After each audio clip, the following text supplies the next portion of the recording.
Another episode of the Underrated and Overlooked podcast. I'm Najee Wilkins with my co-host Craig Sager. Excited to bring you guys the latest news and what's going on in the college recruiting world, high school as well, and talk a little bit about some NFL, recap the championship games, and look ahead to the Super Bowl. So, Craig, we got to start with the big news at the top of the hour. Brayden Jacobs made his college decision this past Sunday to go to Clemson. They had a really good article on it that he typed up. Go watch it on scoreatl.com. But what were your thoughts on just Clemson landing him? Well, I'm going to bring it full circle. So his father, Brandon Haywood, played for the New York Giants. Yep. They upset the Patriots in the Super Bowl. That was Spagnuolo, the defensive coordinator.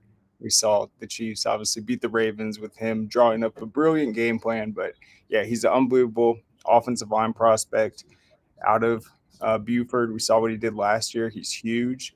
He also competes in wrestling and swimming, which is very unique. He's athletic. His ceiling's incredibly high, and I think that's a big pickup for Clemson. And also just to get your foot in the door of a program like Buford. No doubt, I 100% agree. And we know it's not an easy thing to play in Buford. I got the chance to talk to Hayden Bradley. He brought up a good point. They don't just look for talent, but they also look for just the effort and putting the effort in. And I think that was huge as well, being able to see that. So, Yeah, and I think when you mentioned Buford, just the pressure that comes with it, the expectation. If there's any high school around Georgia that's going to prepare you for what it's like to be in that daily grind at college, I mean Buford's setting them up for that. And I know we were looking at some of the players that were going to be in Corky Kell. Buford's not going to be there, but man, you look at that 2025, 2026, Buford's absolutely loaded, and he's going to be a big piece this next year. and speaking of, I know on your show you talked about the Corey Kill schedule. We didn't reveal like our top players we're excited to see, so might as well go ahead and do that right now. So I'll start with you, Craig. Who are some players you're excited to see in upcoming Corey Kill in August? So for me, it is Brody McCorda, the cast quarterback, and that is specifically because the conversation you and I had with Kevin Gates' coach at the Georgia Elite Classic, and what he was explaining. Obviously, Brody played in our game for the sophomore team, played very well.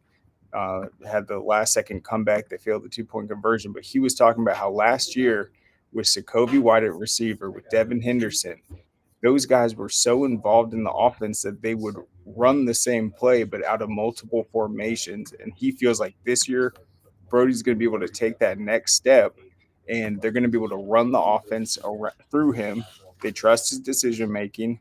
I think he's going to blow up this junior season, and they're going to face a great Cal. So I just want to see how he comes out.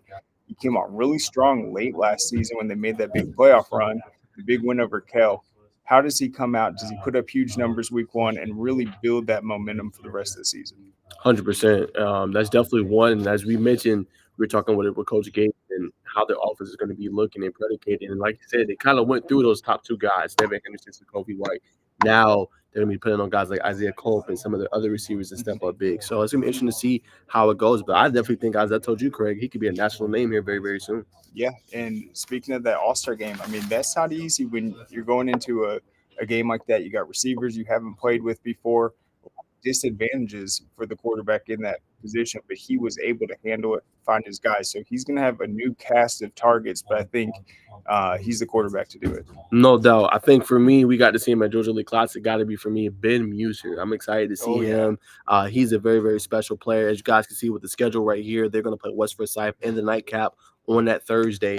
I just think he's a phenomenal talent, and they're going to have a lot of good pieces. Andrew Beal is in there, C.J. Dockery. They got some more receivers coming up, really good online pieces that are heavily rated right now on any platform you look at, 247, ON3, all the platforms, highly rated guys. So, I mean, just the show he put on, that one throw where he goes all the way to the right, looks very, Josh Allen, Patrick Mahomes-esque, what he was able to do, and just still hit his receiver in stride. Take the big hit, but connect and end up turning into a touchdown. So stuff like that is big, man. So I'm excited for him. He's only a freshman next year. He'll be a sophomore. I think he's going to be one of those guys, have a breakout year, and becomes one of those big prospects. Yeah, and it would be amazing because Prince Ave, during this incredible run, they've started their quarterbacks young, and they've had this success. You mentioned all their targets. Hudson Hill's another one. His freshman season led him with 84 catches, I think 1,200 yards, and team high 17 touchdowns. So they've got a lot of young, exciting talent this year, and that's a big test against West Forsyth. No doubt. And who else are you kind of eyeing you want to see? Well, for Cass, I also want to see Caden Ellis. I thought he really held his own last year in that defensive line. He was an absolute beast. Every time you watched him, he played outstanding. And I think he's another guy that's going to absolutely blow up. In the Cedar Grove game, I think Bo Walker. I have not gotten a chance to see Cedar Grove in a few years, That's but a good one. I mean, man, he's going to play a huge role. No doubt. You brought up a good one, Craig. I think the 1-2 punch with him and Anthony Booker is going to be something to watch. A lot of people don't know about Booker. I know Bo Walker gets a lot of the praise there, but Booker's a young guy, sophomore coming up. He'll be a junior next year.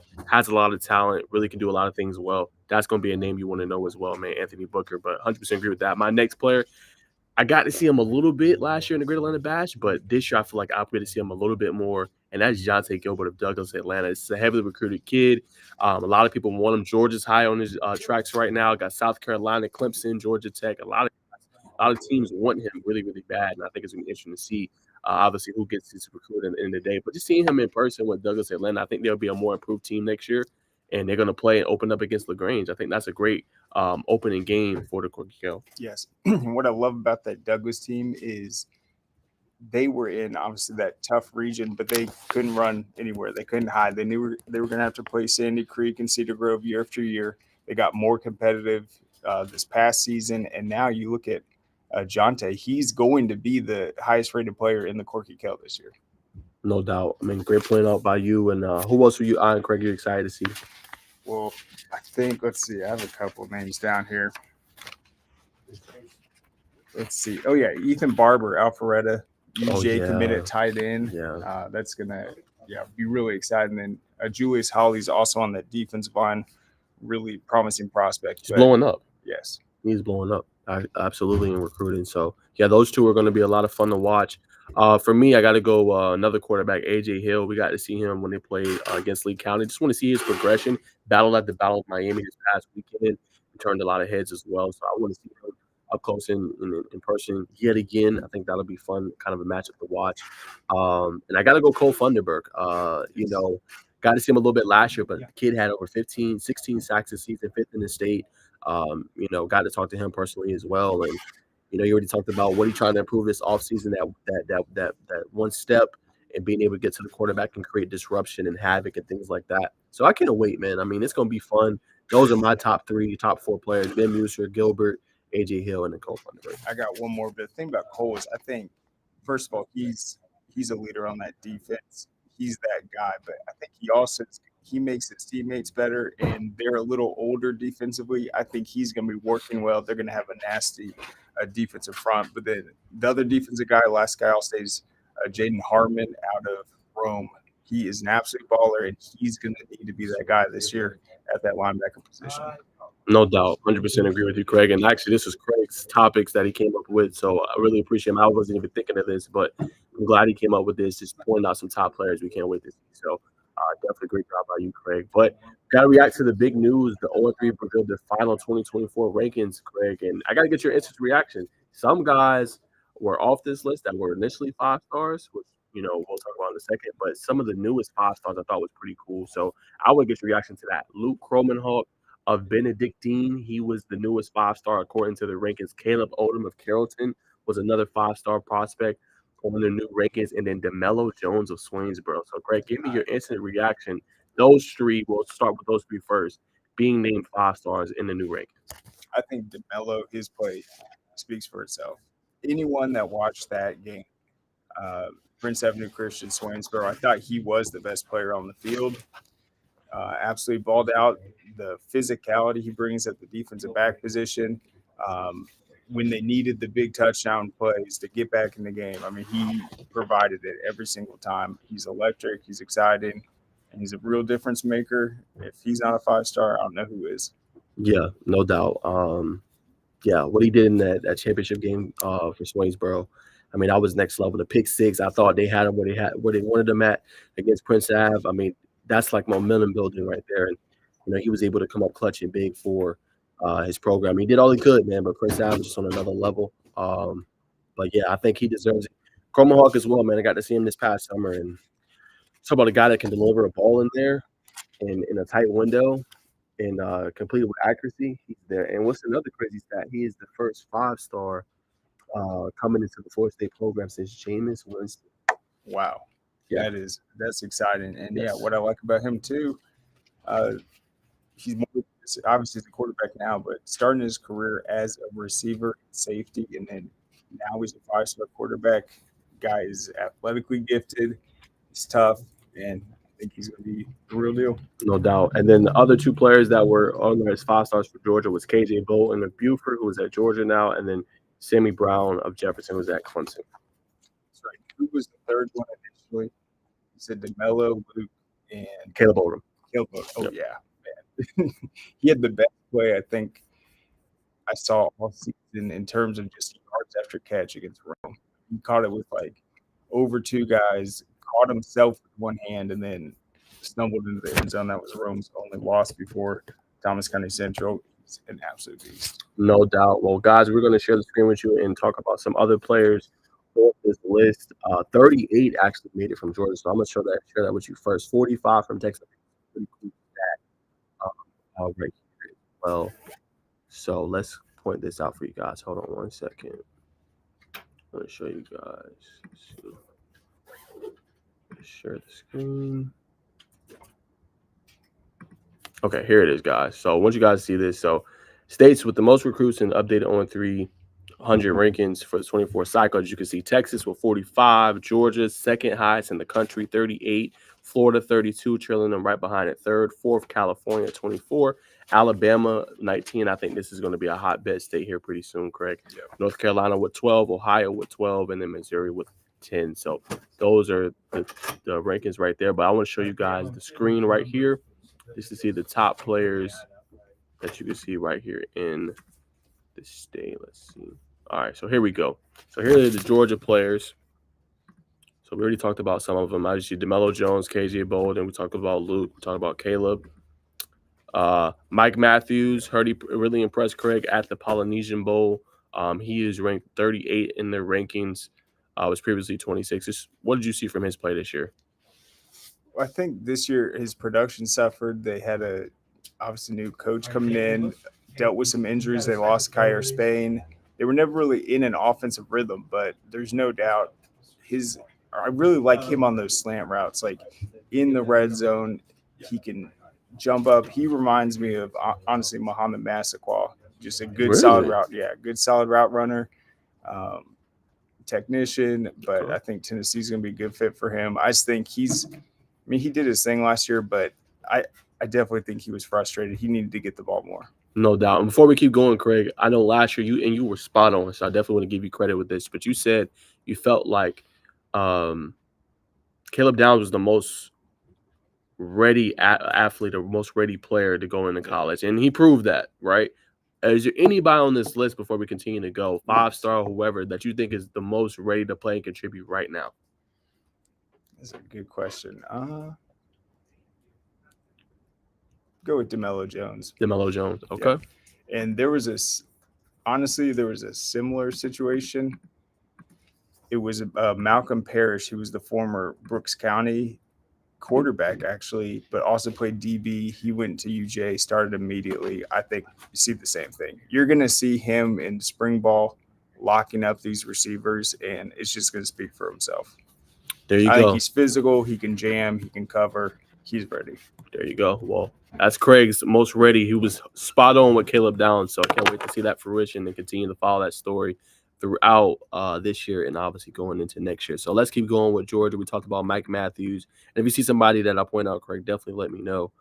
Got Edgercuson, who's at Ohio State. Got to see him a couple times this season. He's a very good player. A lead off the edge. Alabama almost flipped him from Ohio State, but he's over there now at Ohio State instead of Alabama. Let's see. Dylan Raiola. What do you think of seeing him and just kind of, as you see, he was a top 21 player. He fell all the way down 50 spots in their latest rankings to 71. Still a 4-star, but coming into this year, he was the number one player in the country, number one quarterback in the country. What do you just think of him kind of falling down? What would your honest thoughts on him in this season? I think the number one thing with Dylan is what everyone's already said. He's been at 4 different schools in 4 years. That's not easy to do. He's extremely talented. He's hard to bring down. He's good at extending plays. it's just about him settling in. And I think he's as good as anyone I've seen. He's got a huge arm, can make just highlight reel throws. He can throw with extreme velocity. Uh, he is hard to bring down, so I like he's creative. But yeah, it's just getting in a rhythm with teammates for more than 1 year. That was not easy to do. Showing up late summer to Buford and playing that early schedule. No, definitely was not, but I'm sure it made him better for it. And obviously, Nebraska did a really good job just flipping him and things like that. But that was the next one. Let's keep it going. So we have Rayola. We had Cameron Washington, who's at USC now. That is the tight end for Washington, edge rusher as well. So he's going to be at USC. Trajan Greco trended up very, very high from 140 to 73. We got to see him play. I mean, you go roll that ESPN tape and what he was able to do against a really elite team in Buford, and that one-handed catch he had in the rain. I mean, the kid's impressive. It's going to be interesting to see how he turns out at Missouri, but I forgot that one was on ESPN. I remember that now. That was, yeah, when we talk about the 2023 season, them cutting off that ending, that was definitely something we got to remember. But yeah, he's incredible. He can play both sides of the ball. So we'll see how they use him at Mizzou. Don't sleep on the Tigers. They're going to be a headache for every opponent this upcoming season. No doubt. All right, keeping it going. Also had Amir Jackson from Portal. I've heard a lot of things in Gremlins about Portal. We had one of their coaches up at the Georgia League Classic as well. And he said they were brewing with a lot of talent down there, and it doesn't necessarily get the exposure it needs to. Going D1, he with DJ Lagway as well. So big time there. Absolutely. Yeah, this might have been the best tight end year we've ever had. Not even sniffing this list. It's ridiculous. No doubt. How deep it was. Yes. And then he had Anthony Knapp of Roswell going to Notre Dame, one of the top linemen also in the country at 97. He trended up. I do want to point out this player right here, Elijah Thurman. I think what Clemson is doing, we're going to talk about it in a second in our college segment, them landing him coming in as a 4-star, as you see, he trended up, moving up about 60, 70 spots in their rankings, signed to Clemson. I think what the allure was for him going to Clemson is he has the chance to compete and contend for a starting spot out the gate. And we know Clemson has struggled a little bit on the offensive line, but landing him to kind of come in and compete early on. And if he's able to battle and win that job in the spring, he could potentially start come fall. Yeah, so 6'3", 265. That's a great foundation to build on once you get to college. You always get bigger those first 2 years. Yeah, I think he's going to be extremely athletic, and you're running a spread, quick tempo offense. I think he's going to have the athletic edge. No doubt. Well, that is him right there. That is not a Georgia player. Let's see. Cam Michael, I got to see him up close and personal. He's at Colorado. It was officially a 4-star, I think a 3-star on 247 Sports. But I can't say correct seeing him up close and personal. That game when they played Tucker, man, I mean, he basically did it all. He played quarterback for him, but, I mean, you just give him the ball in space. And I thought Tucker did a good job of, contain them early on, but they were getting to the outside, and once they did with Michael, they could not be stopped. He's gonna bring just a different dynamic, and he wants to play both sides of the ball for the Buffaloes. Exactly, and so he comes from a great program, and you're an athlete going to Colorado where, let's just be real, the position battles are off the charts there. If he shows up, does the right thing, sees where they want to place him, I think he can definitely find his fit. No doubt. That is Cameron Michael. He's at 140. So Isaiah Canyon was on that too. I think he was up there, but the Warner Robins receiver. Yup, at Georgia Tech now. He's very, very impressive. Aaron Nolan trended down a little bit in their rankings, dropping a lot, almost, 90 spots. But is at Ohio State, will battle it out with Julian Sayin, and obviously they got another quarterback that transferred in.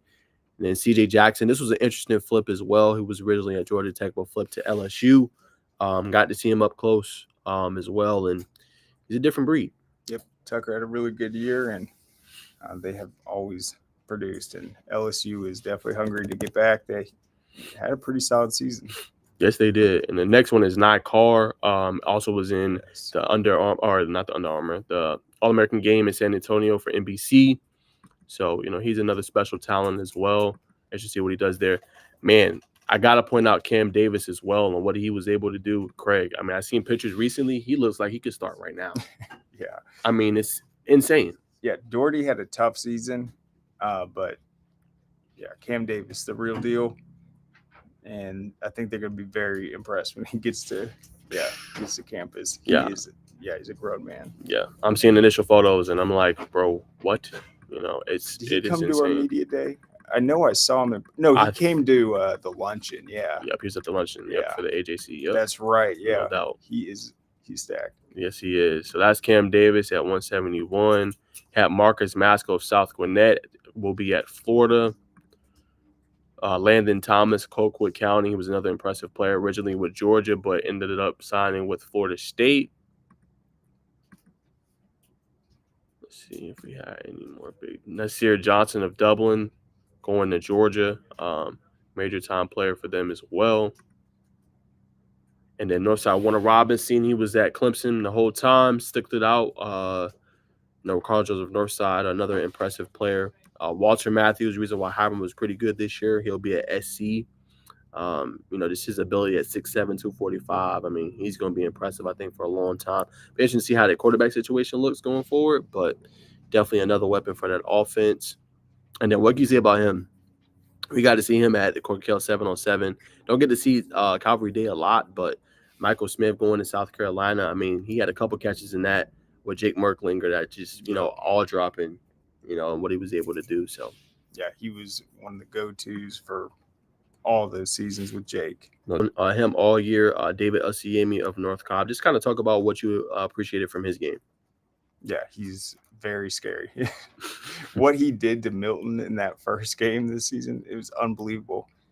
He racked up like 300 yards a couple of times over his career. He is dominant. Great pickup. No doubt. All right, guys, couple more to conclude our list. Jaden Patterson of Mill Creek, he officially signed with North Carolina, 4-star in the final rankings. Let's see what else we got. You got to see him, Craig. Hold on, I think I skipped one. Daniel Calhoun, who's officially going to Georgia, was for the Walton offense. I mean, we've seen what he was able to do. And like I told you, I felt like it was the first time they had a legit offensive tackle that wouldn't give up a lot. And That's right. He showed that. Absolutely. Huge part of them being able to be so dominant and open offensively, but it looks like he's already moved to that right tackle spot. There's pretty much certainty he's going to be starting before his Georgia career is done. No doubt. All right, guys, a couple more before we end it off. Caleb Holmes for Creekside officially signed with Pitt, and then you had Wendell Gregory, who was a lot of fun to watch, Craig, this year, is officially with South Carolina, already enrolled as an early enrollee. And what I appreciate about his game is just he has a different kind of motor, in my opinion. I felt like he always came up with big plays when you needed it most, and I feel like he just added a different dimension to that defense. Absolutely. And the thing you can say about Walton last year, their defensive line, Wendell Gregory, that was never a weakness the entire season. Nope. They showed up every single week against outstanding competition, and he played outstanding. No doubt. All right, y'all, a couple more. Obviously, Daniel James from McEachern, he is going to Cincinnati. Judd Anderson of Warner Robins going to Miami. He transferred over from Jones County in the season, but he is officially at Miami now. Let's see, we had a couple more. Duke Scott, I know you were very high on him, Craig, from Stockbridge. He's already signed and I'm sure with the team right now. So what did you see from him? I mean, unfortunate ending in the state championship, but had a really good season. Obviously, Quintavious Johnson of Mays officially signed with Georgia. Duke was so unique this past season because he could take 28 carries, but he's able to play the slow game, chip away at him, and then he always had the big breakaway touchdowns. If you look back, there are not many teams where your running back is breaking off 80-yard touchdowns against Benedictine. He did it multiple times in that game. They knew he was getting the ball, and he had nearly 300 yards against that team. That says enough for me. No. And then we saw, Quintavious Johnson. That guy is a beast. A monster. When he stepped in at quarterback in the bash against, that was against Douglas, right? Yep, Douglas County. Mm-hmm. And he could not be stopped. Nope. Okay, and the last couple ones, Craig, look like we have Jaden Ball, obviously, right here, who's going to Florida from Columbia out there in Decatur. And then I think the last Dwight one, Phillips, the White Phillips, fastest guys in the country. So what do you think, like, obviously he's going to be coming in at the running back position. We know they're very deep there, but what do you think he can kind of contribute maybe, year 1, year 2, and also Jaden Ball as well. I think he has a very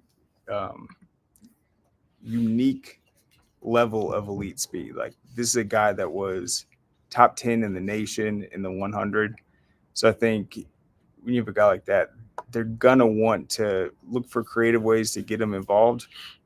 If he can contribute in small ways early, I think he can settle in and play an even bigger impact role. But there's no doubt they're going to want to fit him in just based off the speed alone when you have a guy that's a threat like that. And he had big goals for himself last year. He came up a little short still to a really solid season at Pebblebrook.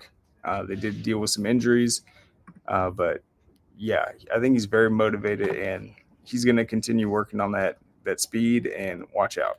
No doubt. So he will be fun to watch. Could be also a threat in the special teams game as well. So stay out for that, Georgia fans.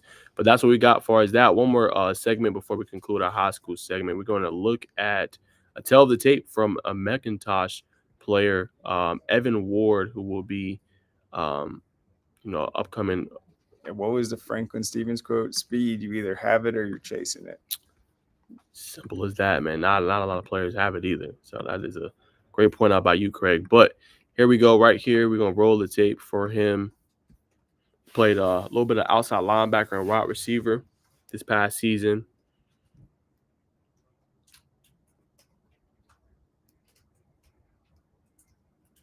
Right here, we're going to see a deep kickoff. And actually, he holds a East Carolina offer as well. Recently got that. So that is exciting news for him. Good tackle right there. An open space.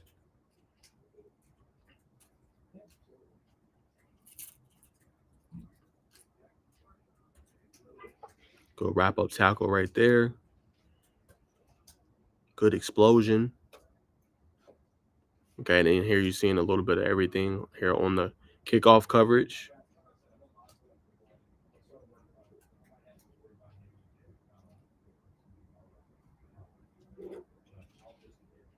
Nice. Yeah, he's hustling.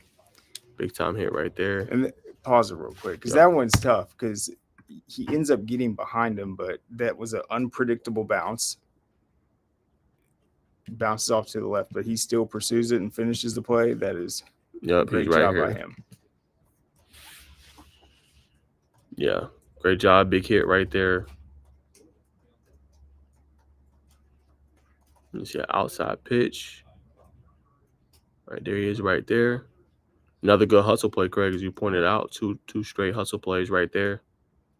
So you love that. I mean, guy that gives full effort, that's something you want on your team. And then right here, bad drop, but once again, good hustle right there to get on top of it.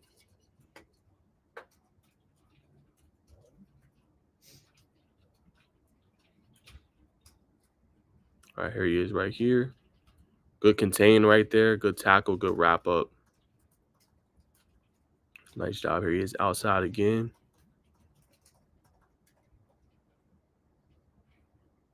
Good job coming up, making a stick right there.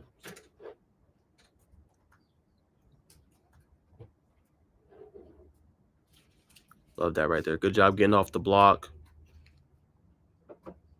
Making a big tackle right there.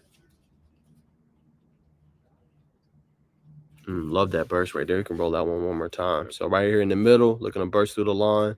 Great read. Good read right there. Good tackle. Look at a couple more. So here he is right here. Waiting, look at him come up. Finish off the tackle. Good job right there.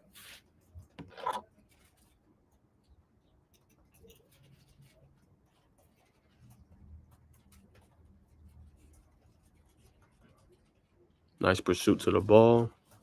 All right, let's see him right here. Yep, good job staying with it. Two more.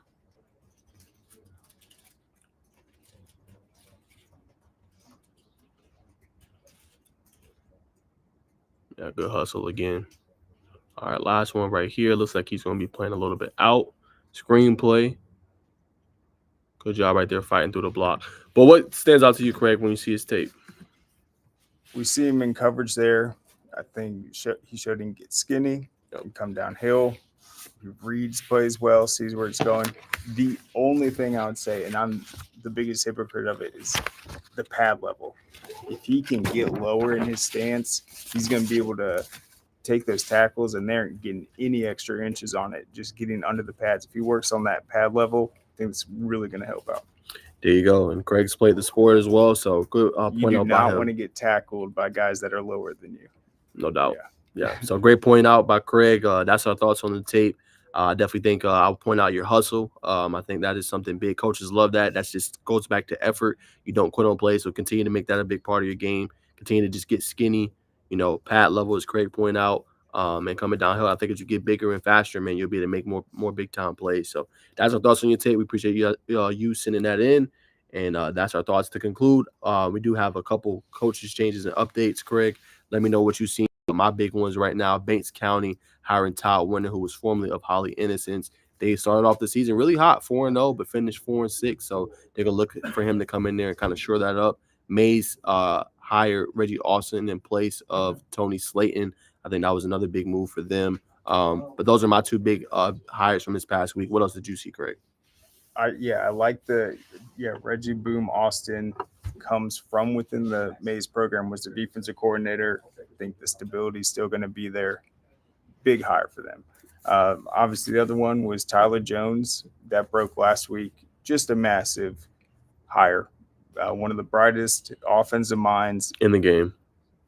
I think he's going to take Cambridge to the next level, and that's huge. And real quick before you continue, Craig, go back and rewatch that interview. Craig had the exclusive right after he got hired last week. That is on YouTube, so go check that out. Tyler Jones, new head coach of Cambridge. Go check that out, y'all. Absolutely. So he's just the second head coach in Cambridge history. Craig Bennett left. He's now at Pickens, but Tyler comes highly recommended.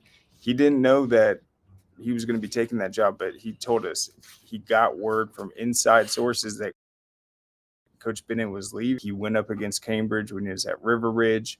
He knows that Fulton County area. He actually lives closer to Cambridge than Walton in his Roswell home, so he doesn't have to move. And just one of those changes where it seems like everything is kind of aligned for it to happen. So it's a huge deal. No doubt. Great point about you, Craig. Any other big hires you've seen? Well, it's to be determined, but I think Camden County opening up is going to be interesting. As a historic, outstanding program, Jeff Herron was in his second stint there.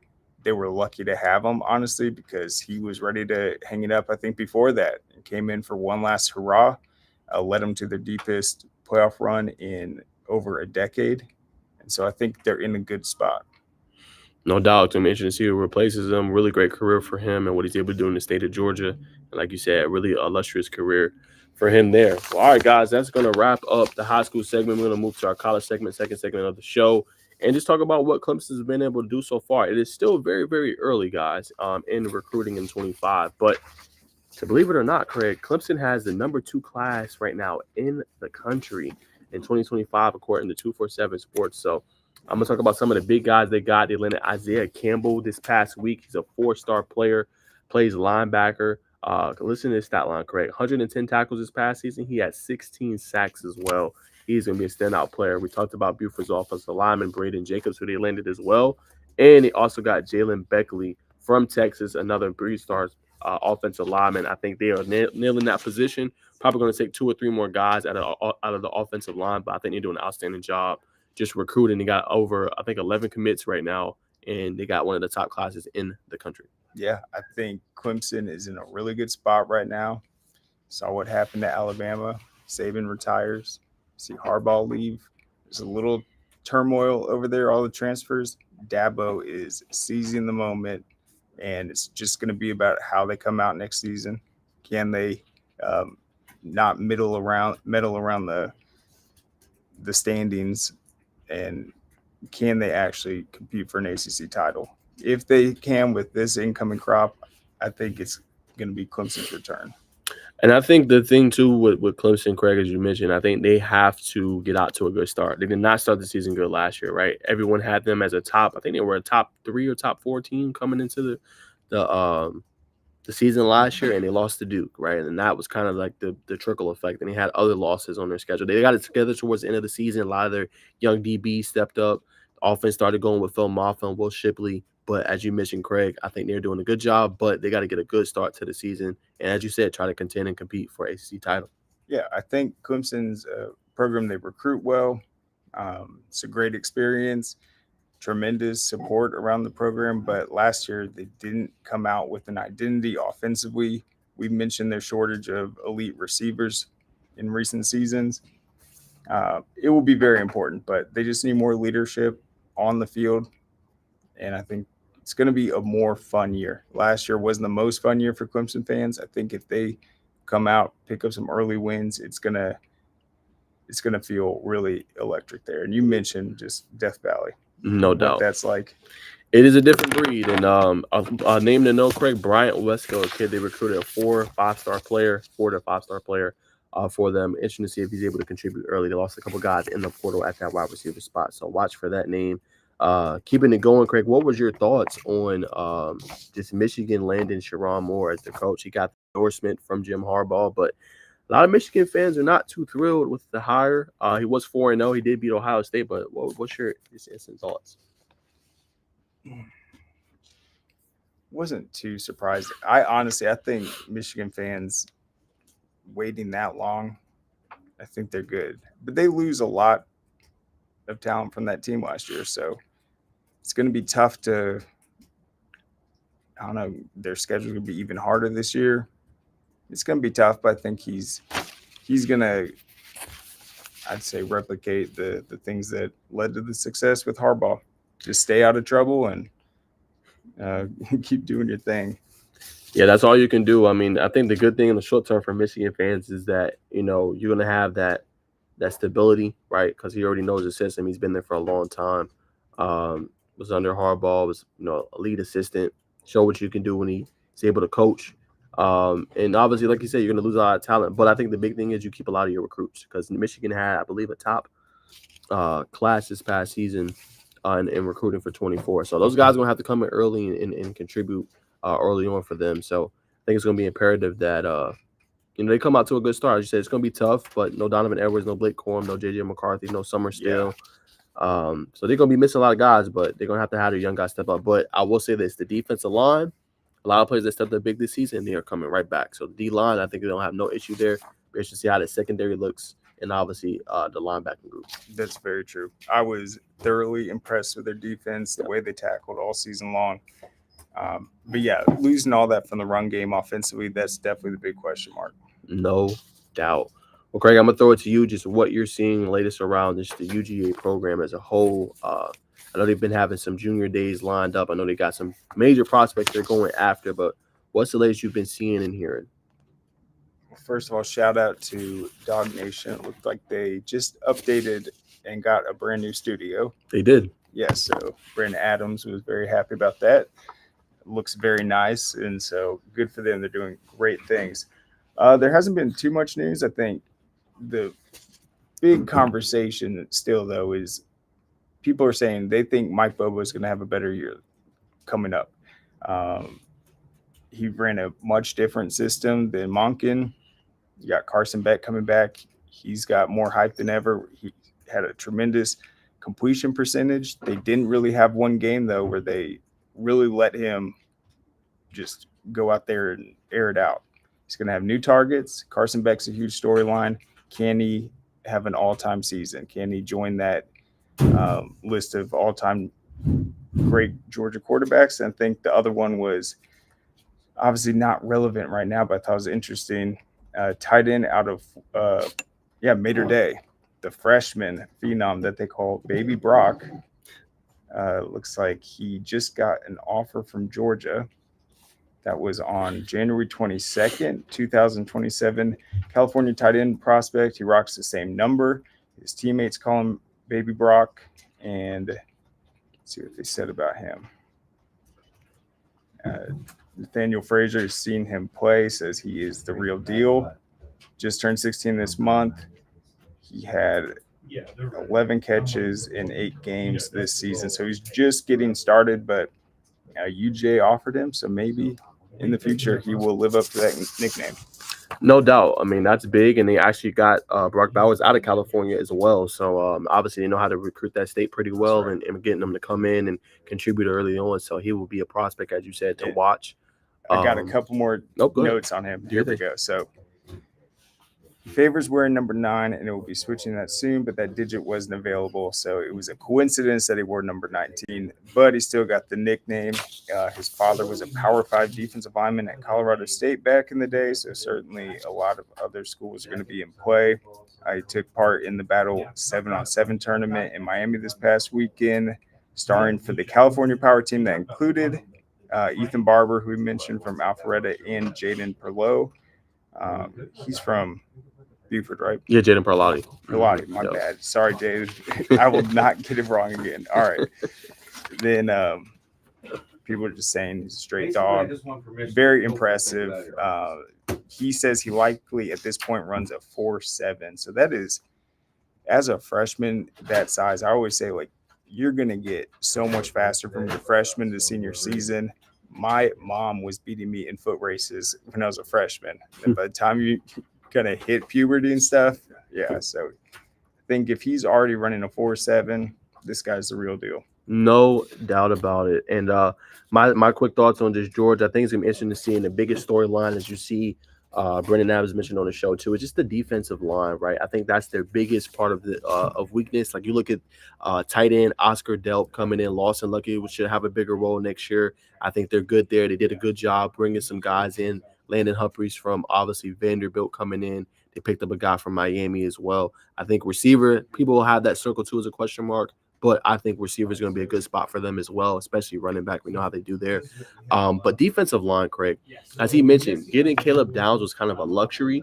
But it's like, how are we going to be able to get more pressure? They're known for predominantly having an elite or really good defensive tackle. You go look at, obviously, Jordan Davis, Jalen Carter. They've always had guys in the middle of that defense can shore up the run and also can create pressure. So I think that's a storyline to watch throughout the year. Who's going to be some guys to step up at the DT spot for the team? Also, Craig, we got the Senior Bowl this week as well.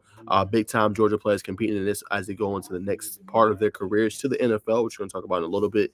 Dejon Edwards, Tyke Smith, Javon Bullard, who I think is going to be a star. I see him kind of having a similar impact that Brian Branch had for the Lions this past season. Ladd McConkey, Marcus Rosemary, Jack Saint, Cedric Van Pran, who's a heavily guy that a lot of people are after, and then William Mott, who is their long snapper. But some big guys to watch in the Senior Bowl for the Bulldogs.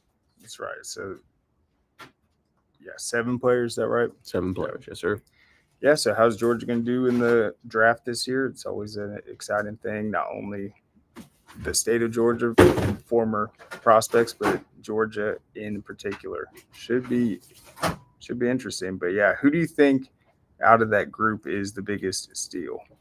I'm going to go with Bullard. I think Javon Bullard would be a really big steal. And then at second, I'm going to go with Ladd McConkey. I think Van Pran is going to be a stud out the gate, in my opinion, wherever team he goes to, playing at the offensive line spot. But I say McConkey because go back and look at the impact that Puka Nacua had this year and how he played at the Senior Bowl. And he had one of the best seasons as a rookie at wide receiver. But I say Bullard because I think Bullard is going to have that similar impact. You see like a Kyle Hamilton, second team, making All-Pro in his second season. I think he can have that kind of potential. Yep, totally agree. Yep, 100%.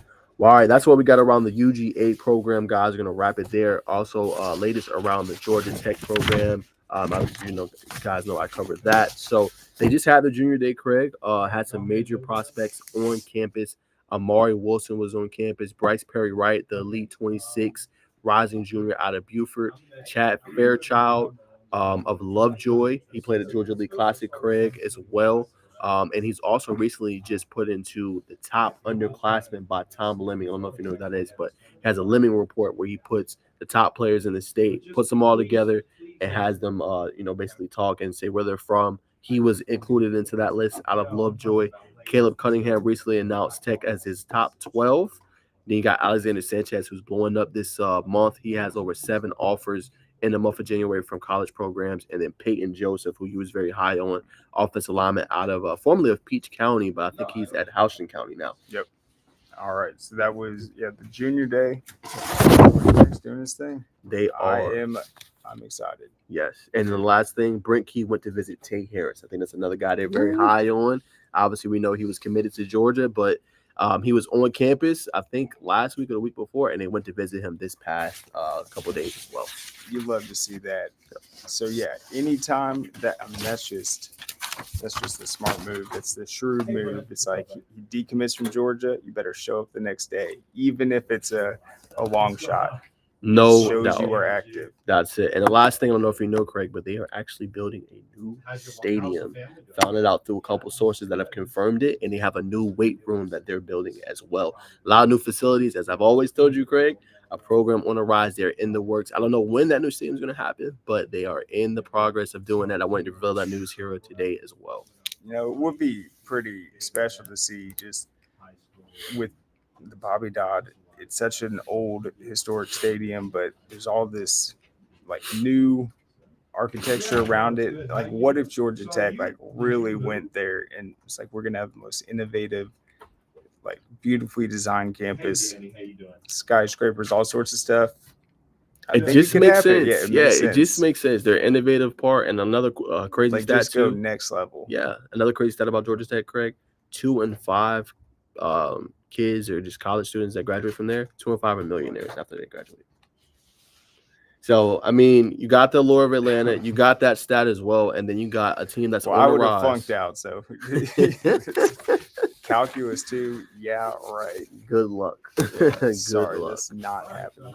No. I heard you had to get like a calculus 2 credit, even if you're like a psychology major. They take math so seriously there. Yeah, I wouldn't. Not happening, man. Yeah, math is not my strong suit either. But that's the latest around the program, on the rise, doing some big time things, implementing some big time facilities as well in the new weight room, potentially in the works with the new stadium. They got a lot of stuff going.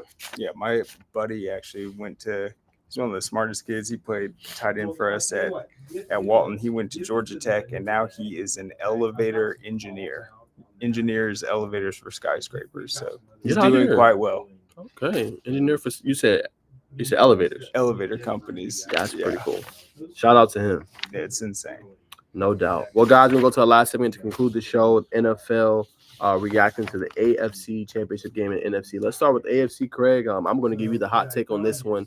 What was your instant reaction to the championship game in the AFC? Chiefs do it yet again. I still think the Ravens had the better team, but that did not matter.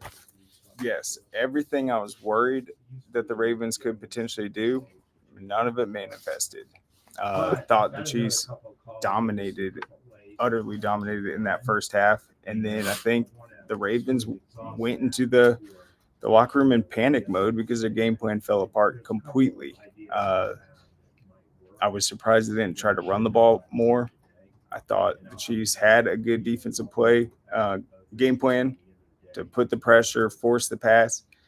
But really, Lamar wasn't able to improvise. He wasn't able to ad-lib the plays. I thought he should have been in more design runs. That was my expectation going into it. I was like, well, this is the game, biggest game of his career right now. He's going to go all out. Like, health, body aside, it's going to be a game where he's carrying the ball a bunch of times, but they tried to go a different route. As a Chiefs fan, I was pleasantly I was pleased by that decision because I think that's what makes him even more dangerous. We saw a couple flashes of it, but overall, I thought the Ravens should have tried to run the ball more. The game was never more than a 7-point margin, so they could have come back into it with heavy doses of the run. They tried to challenge that Chiefs secondary. They weren't getting the pass interference calls. It's hard to get open, and I think they just ran into a really bad matchup. Yeah, I think if you're Baltimore, how do you get away from what is working for you, what you're predominantly known for? I think that doesn't make to me any sense. Like, if you're known for running the football, run the football. Like, you only ran it 11 times. That's right. That's your identity. Run it with your team. Because you had Gus Edwards, Dalvin Cook came in. Like, when it was tied 10-10 at the half, Craig, when they played Houston, they went back to the run, right? That opened up the game. And we seen what the Chiefs were doing. Y'all were going on 9-10-minute drives, and y'all were limiting their possessions. That is what Baltimore does. Yep. But y'all did that to them. So like that makes the difference to me. And I just think in certain spots, like you guys are getting after him with the pressure. I know the secondary played really well, but Chris Jones and Amenahu unfortunately tore his ACL, but he had a strip sack in that game. That was huge as well. All the pass All breakups. the pass breakups that you had, the fumble at the end. There's a funny meme going around. I don't know if you've seen it, but Zay Flowers reaching out and it's like he got the Super Bowl trophy in his hands and they're knocking it out. So, I mean, it's just things like that that was unfortunate for the Ravens. But to me, there's no excuse for them. You know, and the reason I say that, this and you can agree with this, Craig. The Chiefs were the most vulnerable this season out of any. You could say maybe they had some vulnerability last year, but not to this degree. Like you knew the defense was good, but the offense still had question marks. You had the most drops in the league, right? You had guys. Kelsey wasn't playing his best until recently in the playoffs, right? This was the most vulnerable team. As the Ravens, you had one of the best offenses. You had a Super Bowl. I mean, you had a two-time MVP. You had one of the best running games. Your defense was at another level, elite all season long. You have over 7 Pro Bowlers. There was no excuse. Like, and the last thing, Craig, you were at home. Yep. First ever AFC Championship game at home. Yeah. So obviously, Mahomes' numbers were very high percentage in that game, like 31 for 38. But the Chiefs weren't doing anything down the field. It's all short, intermediate passes, and they controlled the clock, and that's why they beat you. If the Ravens had somewhat more offensive success, they easily could have won that game. I think offense is where they really lost it. They went away from the run, the turnovers, um, some of the penalties, but just they came out and just did not look good in that first half at all. No. And then they looked panicked and they had to abandon that game plan. And you just the magnitude of that game and how much it meant for the Ravens. Like we have a chance to dethrone the Chiefs. They've been struggling, as you mentioned. They obviously have Travis Kelsey, but they don't have that many receivers that really scare you, that they haven't seen equal talent this season. So the defense, they should have been confident. The Chiefs weren't scoring 20 points at all this season. So I was just surprised that we didn't see their best effort. But I thought with Lamar, them running the ball, they've got Gus Anderson, they've got great backs back there. But what makes it dangerous is when they're doing effective things like read option and getting Lamar involved in that run game, which they didn't do. They did not. And you guys It's made crazy. clutch catches after clutch catches, you know, and at the same time I thought Kelsey was really big in that game as well. He was underrated, but catches he made, the first catch for the touchdown, passing Jerry Rice's record over 10 catches, 102 yards. Like we got to give credit where credit is due. He had a really good game. And as we mentioned, Craig, months ago, we talked about Rashee Rice, what he's been able to do. Marquez Valdez-Scantling stepping up big with the catch at the end to ice the game. All those things are very, very big, man. So shout out to them. And what can you say, man? They are already saying Mahomes is trending into all-time great status and legendary status. So what is your thoughts on that, though? You are a Chiefs fan, and what's your thoughts on Mahomes and what people are saying? I think when it comes to Mahomes, I give him a lot of credit. He's a winner. He's proven he can take it on the road this year. And what impressed me so much about him, but also Andy Reid, it's like the way that they are able to handle these distractions. Like it's amazing. I mean, they had receivers, all sorts of problems this year. Like just look at Kadarius Toney, what he's saying before the game. Andy Reid's so good at blocking out those distractions. Mahomes is too. They just get the job done. And then, I mean, the outside distractions that everyone typically, when you have situations like the Taylor Swift stuff, I mean, it usually works in the opposite. I was a TO fan. I remember when Tony Romo has Jessica Simpson in the press box. It might have just been because they're the Cowboys, but usually it's the opposite. But for some reason now it's like, no, this is a good thing. Well, actually, it's a distraction. I think Andy Reid and Mahomes are just good at blocking out those distractions, not making mistakes when it matters most. And yeah, it was just pretty much an easy victory. I mean, I was definitely more nervous during that Bills game, I'll tell you that. And let me ask this. I got 2 questions to end this segment before we go to NFC. Do you think he's better than Brady right now? Because that's going around. And when you think about playoffs, you know, if you're a Chiefs fan, like, do you kind of want? Obviously, you guys beating the Bills, you beating the Ravens, you beating everybody. Is there a specific team you would rather want more competition from? The thing that I think Brady has an edge on him was the fact that he showed up to Tampa and immediately won a Super Bowl in a new place. It's hard to, because obviously Mahomes hasn't been in that situation. I think he stacks up with him, but it's like that's impressive. Yeah. To show up and just lead Without him. Belichick. Yeah. Mm-hmm. So he proved that it was not just Belichick, it was him Mm-hmm. as well. I think they're a little different. I mean, at the same time, I criticize, not in like a bad way, but it's like he's not throwing down the field. It's also, I mean, he doesn't have the same receivers he's had in past seasons. No. And so that's what's so amazing about it. But I really think, I mean, Andy Reid does not get enough respect. No, I agree. He is the real deal. And the funniest thing is, as soon as he came to Kansas City, before this run, I was watching Andrew Luck had a massive comeback. I think this was like Andy Reid's first year, and an Eagles fan came up to me and was like, "You better get used to it," because they hated Andy Reid. They felt like he choked every year. Yeah, and it's like, now who's laughing? It's a good point. And then as the second part of the question, who do you think just is the biggest threat to the Chiefs? Not in the NFC, but the AFC, to even give Mahomes problems, if there is anybody. Might not be nobody. That's a great question. So you're saying like in the years to come? In the years to come, yeah.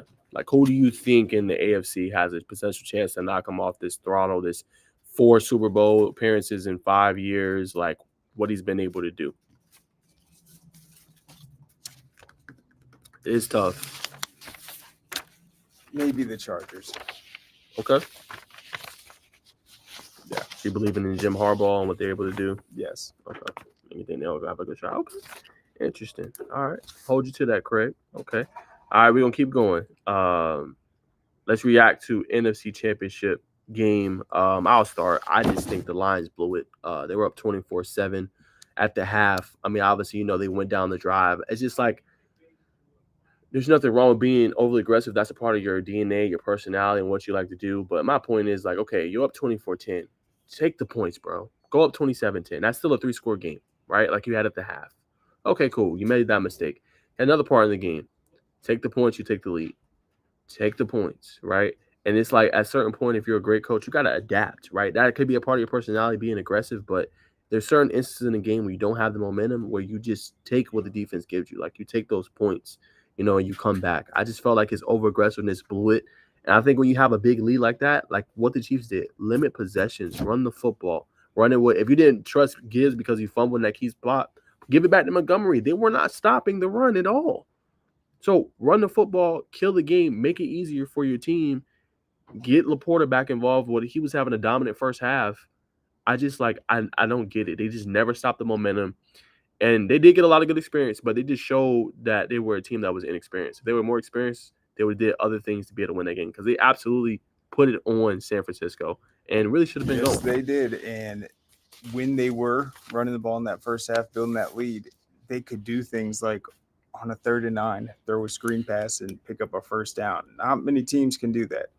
3rd and 9, 3rd and long situations, but it was because they were so effective running the ball. They had San Francisco in the box.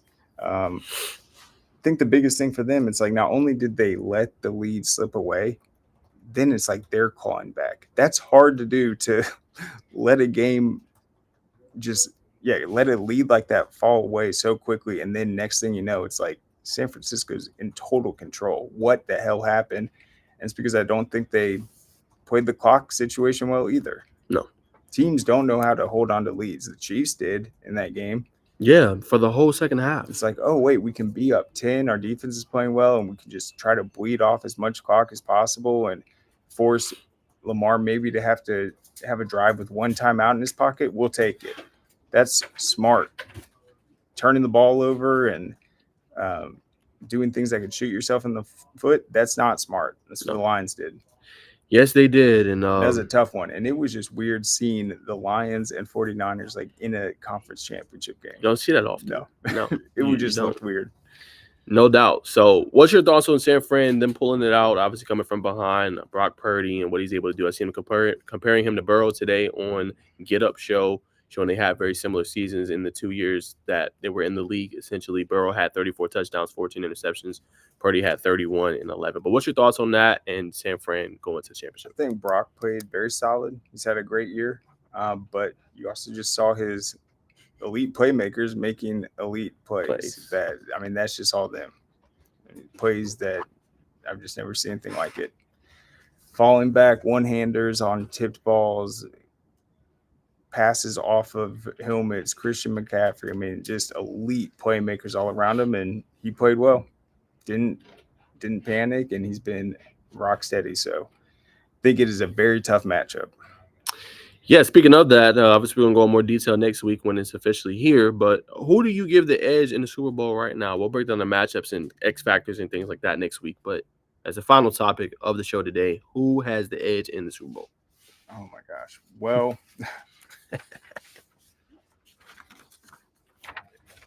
my family disowned me if I said the 49ers, but I think the Chiefs have, I don't even know if they've like found themselves again because they haven't really played that well, but they've been in a lot of close games recently that they haven't been able to come out. The Bills game, that was a big deal.